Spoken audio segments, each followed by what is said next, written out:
En la madrugada del 12 de abril de 1999, un tren partió desde la capital con destino a la pequeña ciudad de Candeias del Norte. Era una noche tranquila, sin señales de mal tiempo ni eventos extraordinarios. Los 62 pasajeros a bordo incluían familias, trabajadores y estudiantes universitarios. Todos ellos subieron en distintas estaciones, dejando registros claros en las listas de embarque. El tren, número 117, había sido inspeccionado horas antes, sin fallas reportadas. Todo indicaba que sería un viaje rutinario, como tantos otros realizados por esa ruta. El conductor, Jorge Ávila, tenía 20 años de experiencia y era conocido por su profesionalismo. Las primeras horas del trayecto transcurrieron sin incidentes. Los informes de estaciones anteriores confirmaban el paso del tren con normalidad. Sin embargo, a las 3:17 am, algo cambió para siempre. La estación de Candeias del Norte esperaba la llegada del tren desde la medianoche. Algunos familiares se habían reunido para recibir a sus seres queridos. El personal de la estación tenía todo preparado: luces encendidas, puertas abiertas y comunicación constante con la central. A las 3:17 exactas, las luces del tren iluminaron las vías, cumpliendo con el horario programado. El tren se detuvo sin problemas y las puertas se abrieron automáticamente. Lo que los funcionarios encontraron los dejó helados. No había nadie a bordo. Los vagones estaban perfectamente alineados, sin señales de daño ni desorden. Las pertenencias de los pasajeros estaban allí: mochilas, carteras, abrigos. Pero ningún pasajero. El silencio era absoluto, solo interrumpido por el motor que seguía funcionando en modo de reposo. Y justo cuando crees haberlo visto todo, cuando piensas que nada más podría sorprenderte, aparece una historia como esta. Un misterio tan profundo que parece querer tragarse la lógica y la razón. ¿Qué sucedió realmente en el tren 117? ¿A dónde fueron esas 62 personas? Si tú también sientes esa inquietud que no te deja dormir, esa necesidad de descubrir la verdad, suscríbete ahora al canal, porque esto apenas comienza, y lo que está por venir puede ser aún más inquietante. La llegada del tren vacío encendió las alarmas en toda la ciudad.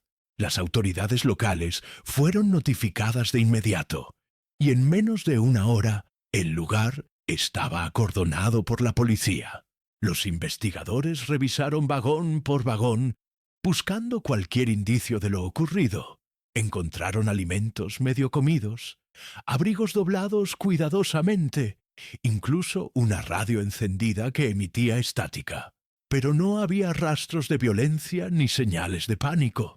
Era como si los pasajeros hubiesen desaparecido en un instante, sin tiempo de reaccionar.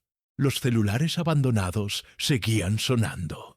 Algunos familiares que llamaban decían escuchar una respiración entrecortada antes de que la llamada se cortara. Ese detalle, entre otros, hizo que el caso pasara rápidamente a manos de investigadores estatales. Los medios llegaron con rapidez, atraídos por la rareza del suceso. La prensa nacional ocupó todos los rincones de Candeias del Norte en cuestión de días. Titulares como "El tren fantasma" y "La desaparición colectiva del siglo" inundaron los periódicos. Los familiares de los desaparecidos comenzaron a exigir respuestas. El conductor, Jorge Ávila, también estaba desaparecido, lo que aumentó aún más el misterio. Los técnicos ferroviarios confirmaron que el tren había llegado sin problemas y que no había ninguna falla mecánica. Se revisaron los registros de velocidad, frenado y dirección. Nada indicaba una desviación del recorrido original.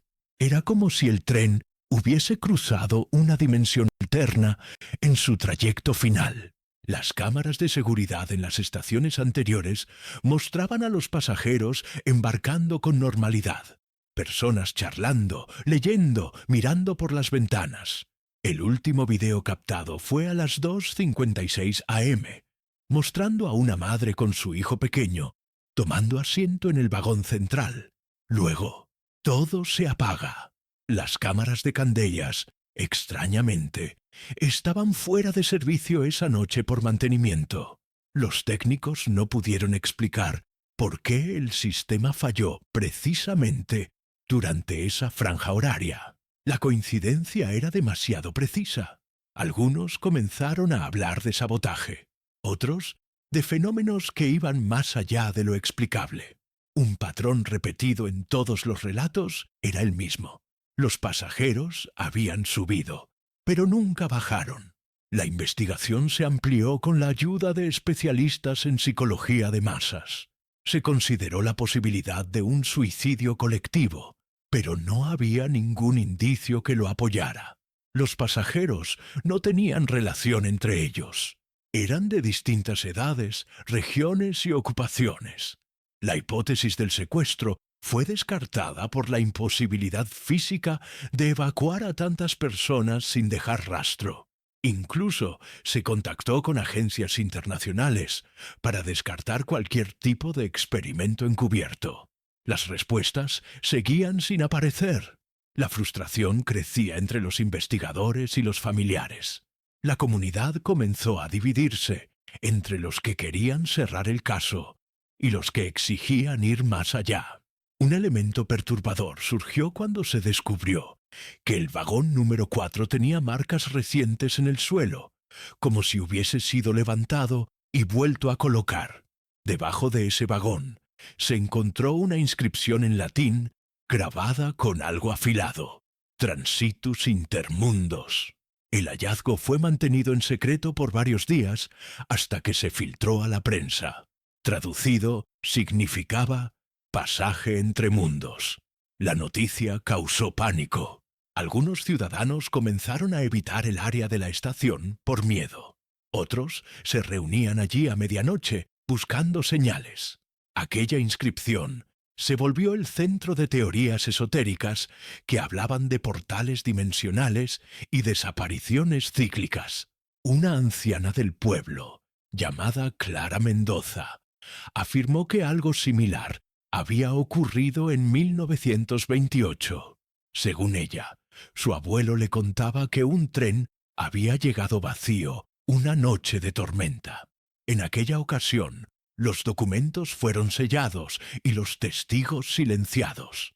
Buscando registros, un grupo de periodistas independientes logró encontrar un recorte viejo de periódico con el titular «Tren llega sin almas a bordo».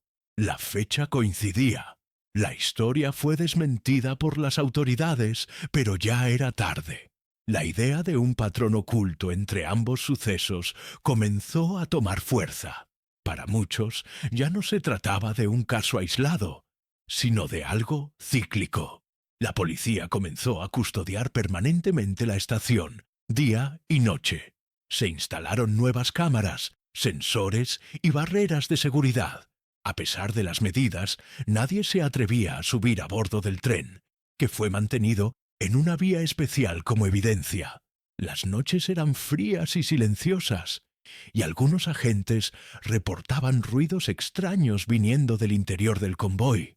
Ruidos metálicos, susurros, incluso un silbido agudo parecido al de una tetera. Uno de los oficiales renunció después de asegurar haber visto figuras oscuras moviéndose entre los vagones. Las grabaciones de seguridad, al ser revisadas, mostraban imágenes distorsionadas y sombras inexplicables. La desesperación llevó a los familiares a buscar ayuda de médiums y expertos en lo paranormal. Se realizaron sesiones espiritistas cerca del tren y varios afirmaron sentir presencias. Una vidente dijo haber visto a una mujer con un niño señalando hacia el túnel de entrada. Esa descripción coincidía con la madre del video captado antes de la desaparición. Aunque las autoridades no consideraban estos métodos válidos, algunos detectives comenzaron a prestar atención. La evidencia tradicional había llegado a un punto muerto. Y cada día que pasaba sin respuestas, el caso del tren 117 se volvía más enigmático. Lo que comenzó como una simple anomalía ferroviaria se transformaba en un abismo insondable. La policía científica tomó control de la investigación con métodos más avanzados. Utilizaron perros rastreadores, drones térmicos y escáneres subterráneos para buscar rastros. Sin embargo, nada indicaba actividad fuera de lo normal en el recorrido del tren. Se interrogó a todos los trabajadores de las estaciones por las que había pasado el convoy. Ninguno notó algo extraño, salvo un leve parpadeo en las luces cuando el tren pasó. Ese detalle, aunque sutil, fue anotado como posible indicio de una alteración electromagnética. Un ingeniero ferroviario propuso la idea de una falla temporal en el sistema de energía. Sin embargo, las cajas negras del tren registraban energía estable y sin fluctuaciones. Este detalle descartaba también interferencias naturales. El caso se tornaba cada vez más inexplicable. El fiscal regional ordenó revisar los antecedentes de todos los pasajeros desaparecidos. Buscaban algún vínculo entre ellos que pudiera sugerir una conspiración o grupo organizado. El análisis duró semanas y abarcó documentos financieros, redes sociales y registros policiales. No encontraron ninguna relación entre las 62 personas. Ni siquiera compartían afinidades políticas, religiosas o culturales. La diversidad de perfiles complicaba aún más la elaboración de una teoría coherente. Se descartó por completo la hipótesis del pacto suicida o secta. Un psicólogo forense concluyó que se trataba de una desaparición grupal sin precedentes. Esa conclusión, lejos de calmar, sembró el pánico en otras regiones del país. Una pista interesante surgió cuando un operador de radioaficionados afirmó haber captado una señal extraña esa madrugada. Según él, la señal contenía una secuencia de tonos agudos repetitivos. Al analizarlos, descubrió que coincidían con una antigua frecuencia militar desactivada. Informó del hallazgo a las autoridades, pero el dato fue descartado por falta de pruebas. Sin embargo, el operador insistía en que los sonidos venían de la dirección de Candeias. Grabó parte de la transmisión y la entregó a un canal de televisión. El audio fue difundido públicamente y los oyentes afirmaron oír algo más. Voces susurrando en un idioma desconocido. Los lingüistas no pudieron identificar su origen. A raíz de la grabación, surgieron denuncias de otros radioaficionados que dijeron haber captado sonidos similares. La coincidencia de horarios fortaleció la idea de un evento anómalo. Una de las grabaciones incluía una voz femenina que repetía una frase incompleta. Al aumentar la calidad del audio, parecía decir: «¿No es este el destino?». Esa frase coincidiría después con un video filtrado de los pasajeros dentro del tren. Un hombre en ese video decía exactamente lo mismo antes de mirar por la ventana con terror. Las coincidencias comenzaron a multiplicarse, pero las respuestas seguían esquivas. El tren, mientras tanto, permanecía en su sitio, intacto, silencioso, esperando. Las teorías crecieron de manera viral en Internet. Foros de conspiración, blogs de fenómenos paranormales y canales independientes se volcaron al caso. Algunos afirmaban que el tren había atravesado una brecha dimensional. Otros hablaban de una nave experimental encubierta por el gobierno. Una teoría popular sostenía que el tren era parte de un experimento masivo de manipulación de la realidad. La falta de pruebas, en lugar de debilitar estas ideas, parecía reforzarlas. Mientras más inexplicable se volvía todo, más crecía el mito. Las autoridades se negaban a hacer comentarios públicos. La falta de comunicación oficial solo aumentaba la desconfianza del público. Un investigador privado, contratado por familiares, descubrió que el terreno donde se encontraba la estación había sido parte de un antiguo asentamiento indígena. Según registros arqueológicos, el lugar era considerado umbral espiritual por los pueblos originarios. Se hablaba de túneles sagrados y rituales de tránsito entre mundos.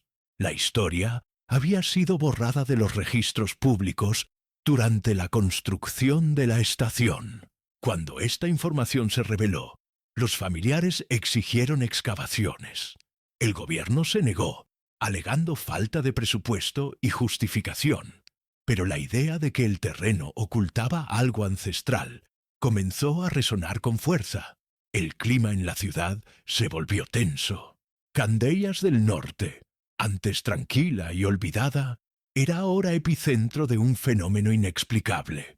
La presencia constante de medios y curiosos alteraba la rutina de los residentes. Algunos comerciantes comenzaron a vender recuerdos con la imagen del tren. La tragedia viraba hacia espectáculo. Pero para las familias, el dolor era real. Se sentían abandonadas por las autoridades y acosadas por la prensa. Algunos comenzaron a abandonar la ciudad. Otros se encerraban, temiendo que algo aún peor estuviera por suceder. El ambiente era de espera contenida, como si la historia no hubiese terminado. Los investigadores propusieron trasladar el tren a una base militar para estudiarlo con más detalle. Sin embargo, el día del traslado ocurrió algo inesperado. Las grúas hidráulicas que debían levantar los vagones comenzaron a fallar sin explicación. Uno de los operarios sufrió una descarga eléctrica sin tocar ningún cable. Las luces de los postes se apagaron repentinamente. En medio del caos se escuchó un zumbido profundo proveniente del interior del tren. Todos los presentes se alejaron. El traslado fue cancelado. A partir de ese momento, se decidió no mover el tren por seguridad.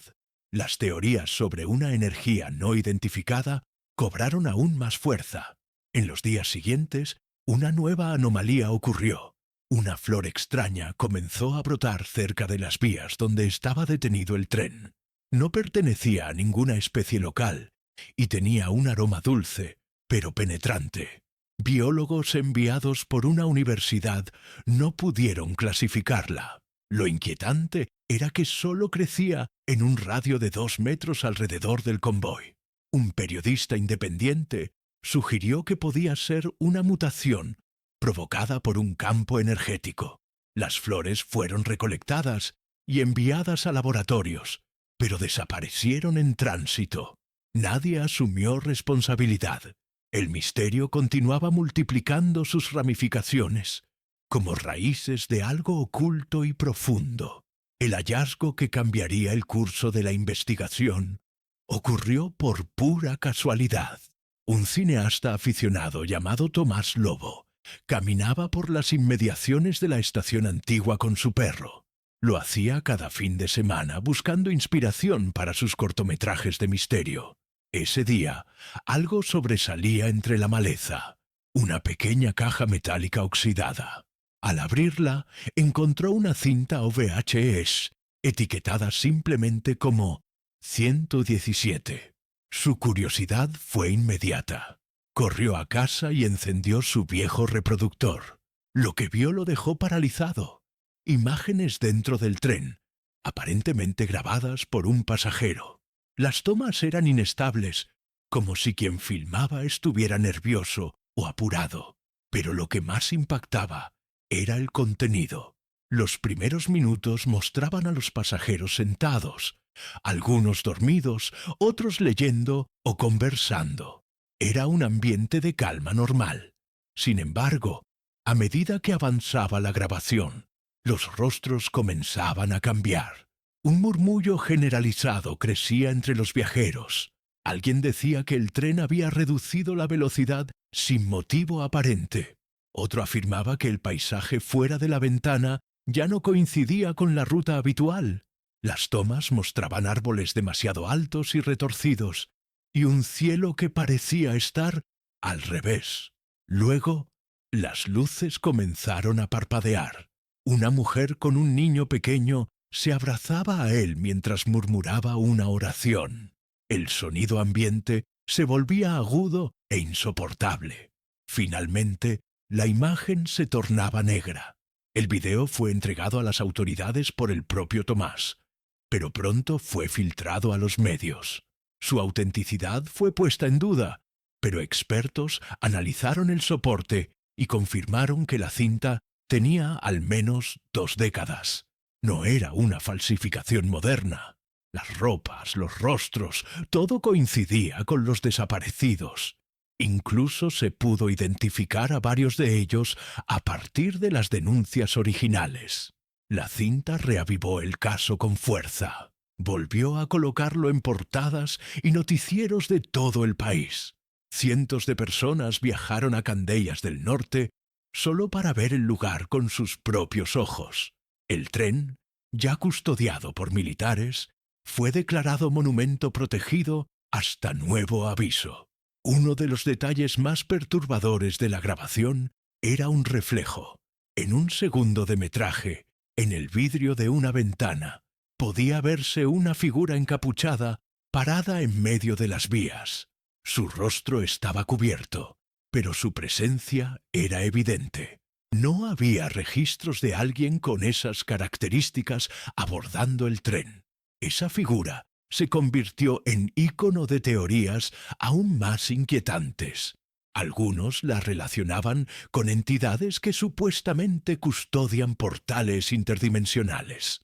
Otros afirmaban que se trataba de una alucinación colectiva captada por casualidad. Un canal de televisión hizo un especial completo sobre la figura, analizándola con softwares forenses. Nadie pudo determinar qué o quién era. La aparición de la cinta también motivó un nuevo giro en la investigación oficial. Se autorizó la apertura de un vagón del tren por primera vez desde su inmovilización. El proceso fue transmitido en vivo. Se usaron trajes protectores, sensores y cámaras de fibra óptica. Dentro del vagón se hallaron huellas recientes de zapatos en el polvo acumulado. Huellas que no coincidían con ninguno de los modelos registrados de los pasajeros. En el suelo, un dibujo hecho con tiza, un símbolo circular con líneas que se entrecruzaban formando un patrón de 8 puntas. Ese símbolo fue enviado a universidades especializadas en simbología antigua. Ninguna pudo identificarlo por completo, aunque algunas lo relacionaban vagamente con íconos celtas y nórdicos. Las autoridades decidieron cerrar el vagón y sellarlo nuevamente. Pero ya era demasiado tarde. El símbolo se filtró a la prensa y comenzó a replicarse en grafitis por todo el país. Algunos grupos esotéricos lo adoptaron como signo de culto. En foros online surgieron rumores de personas que afirmaban haber soñado con ese mismo dibujo antes de conocer la historia del tren. Otros decían haberlo visto aparecer en sus casas, grabado en espejos empañados o en escarcha sobre el vidrio. La paranoia se extendía. Un fenómeno que había comenzado como un misterio local se volvía ahora un fenómeno cultural y psicológico a gran escala. El tren ya no era solo un misterio, era un símbolo. Tomás Lobo fue entrevistado por decenas de medios. Sin embargo, con el paso de las semanas, comenzó a negarse a hablar del tema. Aseguraba que desde el hallazgo de la cinta, cosas extrañas ocurrían en su casa. Ruidos en la madrugada, objetos movidos del lugar y pesadillas constantes. Relató una ocasión en la que despertó con el televisor encendido, reproduciendo estática, con la palabra «vuelve» escrita en la pantalla. Llegó a ser internado brevemente por colapso nervioso. Actualmente reside en un pueblo remoto, bajo anonimato. Su caso fue documentado por investigadores paranormales. Algunos lo consideraban víctima de sugestión, otros testigo de algo que jamás debió encontrar. A medida que la atención mediática crecía, También lo hacía la presión internacional. Organismos de derechos humanos exigían explicaciones por la falta de avances. Universidades extranjeras ofrecieron colaborar con equipos y tecnología avanzada. La comunidad científica estaba dividida. Algunos veían en el caso un fenómeno sociológico interesante. Otros querían probar teorías cuánticas y astrofísicas con el tren como epicentro. El gobierno brasileño se mostró reticente a permitir investigaciones externas. Argumentaban razones de seguridad nacional, pero la desconfianza pública crecía, y en ese vacío de respuestas proliferaban aún más las historias. Entre esas historias, una comenzaba a destacarse, la del último pasajero. Según un documento anónimo que circulaba en la red, uno de los viajeros logró bajar del tren antes de su llegada a Candeias. Aparentemente, descendió en la estación anterior por una urgencia médica. Su nombre no figuraba en la lista original por un error administrativo. El documento contenía su testimonio. Yo vi cuando ellos desaparecieron, uno por uno, como si se disolvieran en el aire, pero nadie gritó, nadie corrió. Era como si aceptaran su destino. El testimonio nunca fue confirmado. Sin embargo, esa frase final se volvería una de las más repetidas por quienes seguían el caso. Aceptaban su destino. El tren 117 permanece inmóvil en la misma vía donde fue encontrado, bajo vigilancia constante. Lo que una vez fue solo un medio de transporte, se ha transformado en un altar de lo inexplicable. Cada tanto llegan visitantes a dejar flores, cartas o figuras hechas a mano, como si rindieran tributo a una tragedia sin cuerpos ni tumbas. Algunas personas pasan horas en silencio frente al convoy, esperando sentir algo, escuchar un susurro, ver un movimiento. Otros lo rodean con cámaras y micrófonos, esperando capturar señales. Ninguna grabación ha arrojado pruebas concluyentes, pero todos los que se acercan aseguran que la atmósfera cambia, que el aire se vuelve más denso, que el tiempo parece detenerse. Un equipo independiente de cine documental realizó una investigación no autorizada una noche de invierno. Entraron sin permiso a la zona acordonada y pasaron 3 horas filmando. Al revisar el material, notaron algo escalofriante. En una de las tomas, entre 2 vagones, una figura de pie los observaba. No había sonido ni movimiento, solo esa silueta oscura reflejada en la ventanilla. Los investigadores aseguraron que nadie más estaba con ellos. Desde ese día, 2 de los camarógrafos sufrieron crisis nerviosas. Uno abandonó el país. La cinta fue publicada en redes y retirada poco después por reclamos legales, pero las copias circulan aún en foros ocultos. La figura ha sido apodada el testigo del tren. Candeias del Norte ha cambiado. Ya no es solo un pueblo pequeño, es un punto de atracción para lo extraño. Los hoteles están siempre llenos.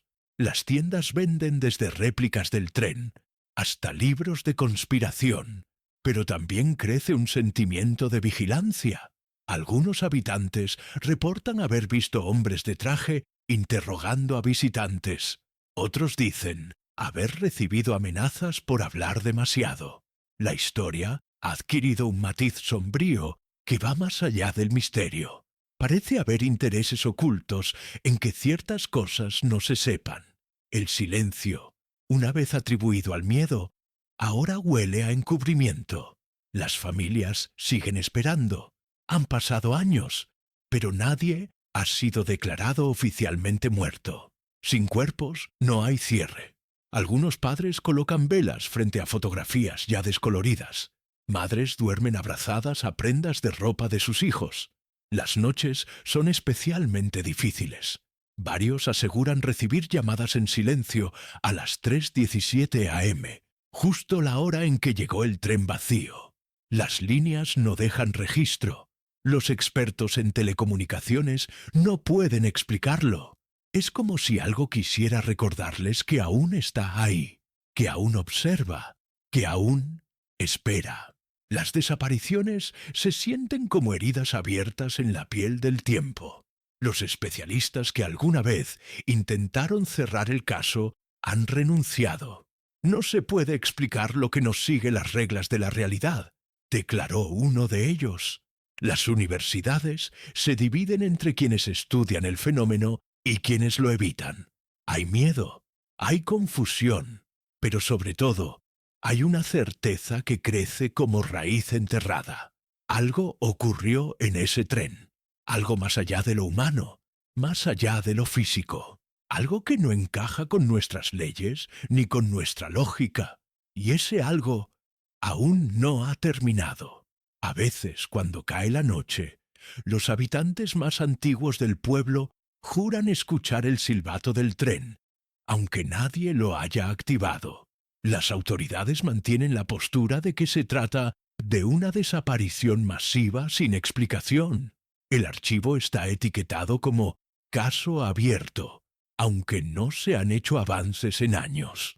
Los informes clasificados, nunca revelados al público, han sido objeto de filtraciones. Uno en particular menciona una carta encontrada en los alrededores de la estación, firmada por alguien que solo se identificaba como el vigía. En ella advertía sobre el ciclo que pronto se repetirá y sobre el regreso del transporte entre planos. La carta fue descartada como una broma, pero su existencia quedó documentada en las copias internas. El ciclo, el regreso, palabras que no se olvidan. Algunos científicos han sugerido que el tren pudo haber sido víctima de una distorsión temporal, un fenómeno rarísimo, donde el espacio y el tiempo colapsan por segundos. Eso explicaría la falta de rastros y la aparición de símbolos anómalos. Pero ni siquiera esa teoría logra convencer a todos. ¿Dónde están las personas? ¿Qué les ocurrió realmente? ¿Por qué nadie ha vuelto? Y lo más inquietante de todo, ¿por qué el tren aún vibra levemente por las noches, como si estuviera a punto de partir de nuevo? Los sensores captan microvibraciones, imperceptibles al oído humano, pero constantes. Es como si algo o alguien intentara volver. Un grupo de monjes de una orden hermética se ofreció a hacer una limpieza espiritual del sitio. Aseguran que el lugar es un nodo de tránsito espiritual y que las almas no han partido completamente. La ceremonia fue aprobada, pero se detuvo abruptamente cuando uno de los monjes cayó desmayado frente al vagón central. Al despertar, solo murmuraba: «No están perdidos, solo detrás». La frase fue registrada y enviada a expertos en estados alterados de conciencia. No se hallaron explicaciones clínicas. Desde entonces, no se volvió a permitir actividades espirituales en el lugar. Pero el eco de esas palabras continúa resonando. La historia del tren 117 no ha terminado. De hecho, quizás solo está comenzando. Nuevas generaciones conocen el caso por videos, memes y documentales. Pero la esencia del misterio sigue intacta, inexplicable, indescifrable, cargada de símbolos, de advertencias, de silencios. Un tren que llegó sin nadie, pero que dejó una marca imborrable en todos. Porque el verdadero miedo no está en lo que desaparece, está en lo que regresa. Y cuando el silbato vuelva a sonar en la noche, Candeias del Norte recordará que no todos los viajes terminan en su estación final.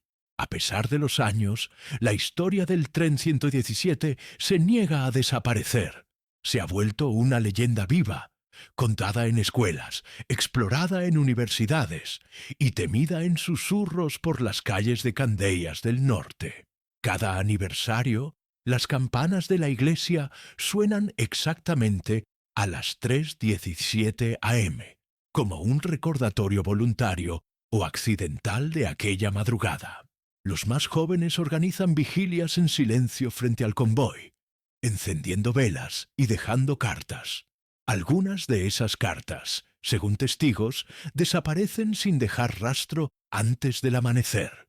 Nadie ha podido grabar el momento exacto.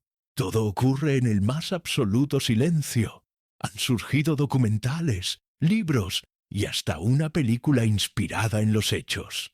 Pero ninguna obra logra capturar por completo la angustia y el desconcierto de quienes vivieron la desaparición en carne propia. Los actores pueden imitar las palabras, los efectos recrear las luces, pero el misterio sigue ahí, intangible, indomable. Algunos críticos aseguran que lucrar con el caso es un insulto a las víctimas. Otros creen que mantener la historia viva es la única forma de no permitir que caiga en el olvido. Entre los habitantes, sin embargo, prevalece un sentimiento dividido, miedo y memoria, enfrentados constantemente. Una teoría final, propuesta por un escritor de ciencia ficción, sugiere que los pasajeros no desaparecieron, sino que simplemente llegaron a destino. Un destino que no está en este plano, en esta línea temporal, ni siquiera en esta dimensión. Según él, el tren fue el vehículo perfecto para una transición. El silencio, la falta de señales, todo encajaría con una migración consciente. Quizás los símbolos hallados en el vagón fueron parte de un ritual colectivo. La figura encapuchada, el susurro en la radio, la flor imposible. Cada elemento sería una pieza del rompecabezas. Una sinfonía de despedida hacia un lugar que no entendemos. Esa interpretación, poética para algunos, peligrosa para otros, ha ganado seguidores. Un grupo se hace llamar los que esperan el regreso y se reúne cada mes frente al tren. No hacen ruido, no llevan carteles, solo observan y esperan. Uno de ellos, en una entrevista, afirmó que en sueños ha estado dentro del tren, que ha visto a los pasajeros, que no están tristes ni asustados, que están en paz.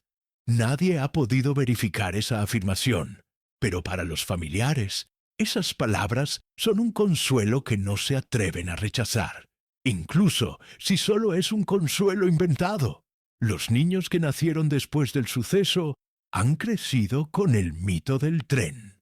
En las escuelas se les enseña como parte del folclore local, aunque algunos profesores lo tratan como un hecho real. La línea entre verdad y leyenda se ha desdibujado. En cada rincón del pueblo algo remite al convoy. Una pintura mural, una escultura en el parque, una canción de cuna adaptada del canto que escucharon los primeros testigos.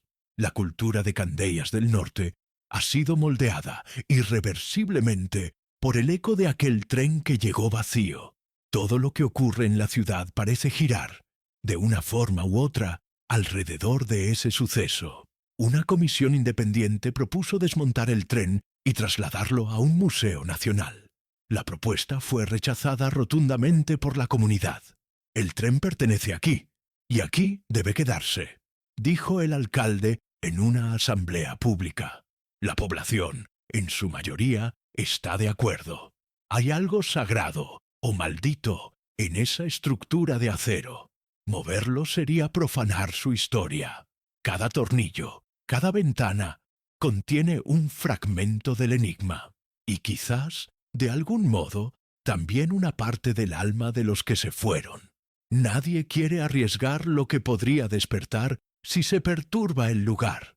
Nadie se atreve a romper el silencio que lo rodea.